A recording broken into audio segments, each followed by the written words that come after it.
Charmé grâce, peuple de Dieu. Père, je te rends grâce et je te bénis. Seigneur, je te dis merci pour le souffle de vie que tu nous donnes. Que la gloire et l'adoration te reviennent. Dans le précieux nom de Jésus. Amen. Et mais ce matin encore, je vois sur les réseaux sociaux, quelqu'un disait, voilà un président qui donne la joie à la jeunesse de son pays. Ça, il parlait du président gabonais. Et passant à cette période de campagne électorale, il y a beaucoup de mouvements. Et le président brille beaucoup par des talents artistiques de danseurs et de chanteurs. Ce n'est que normal.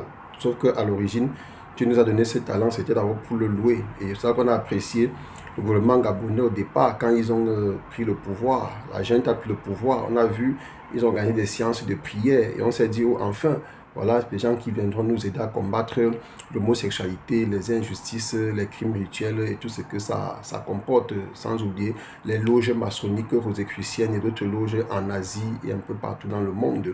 Mais aujourd'hui, on est en train de voir ce qui se passe. Donc, disons-nous que peut-être c'est la campagne, mais il est important pour le président, bien celui qui sera élu, de savoir que ce n'est pas sous des pas de danse artistique qu'on va juger le maçon. Même le président ukrainien, c'était un très grand danseur, mais lorsqu'est venue la guerre contre la Russie, il a été incapable de comprendre que la guerre n'était pas une bonne chose. Et ainsi, il a livré son pays et une bonne partie de son territoire à la Russie qui est toujours en train de prôner la paix.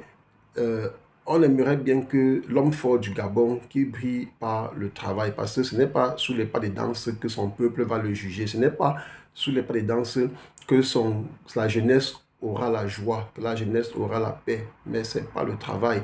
Le même travail que fit Patrice Lumumba, le même travail que fit Thomas Sankara, le même travail que fit Muammar Kadhafi et a été assassiné parce que justement il avait des idées qui étaient propres à permettre que l'Afrique vive dans sa souveraineté. C'est le même travail qu'on voit aujourd'hui des personnes telles que Ibrahim de Traoré de Burkina, on voit aussi aujourd'hui le président Assimi Goïta du Mali et on voit aussi le président le général de la Guinée.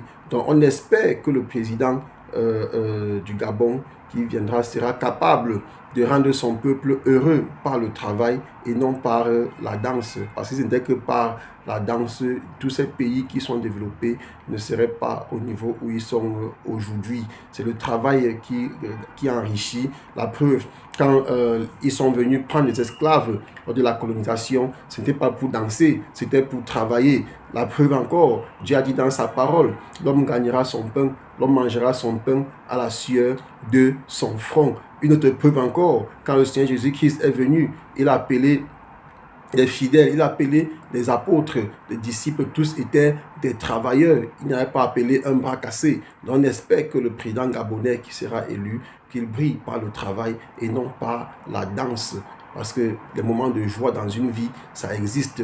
Mais il ne faut pas que ça soit exagéré. Il ne faut pas que la danse, il ne faut pas que les moments comme ça prennent la place du travail. Ce n'est pas le travail que le peuple pourra manger. Ce n'est pas le travail que des industries seront développées et que le peuple aura du travail. Ce n'est pas le travail que le peuple pourra organiser sa vie et avoir des projets pour l'avenir. Ce n'est pas le travail que la nation sera développée. Je te dis merci Seigneur parce que tu parles à quelqu'un ce matin, que la gloire et l'adoration te reviennent.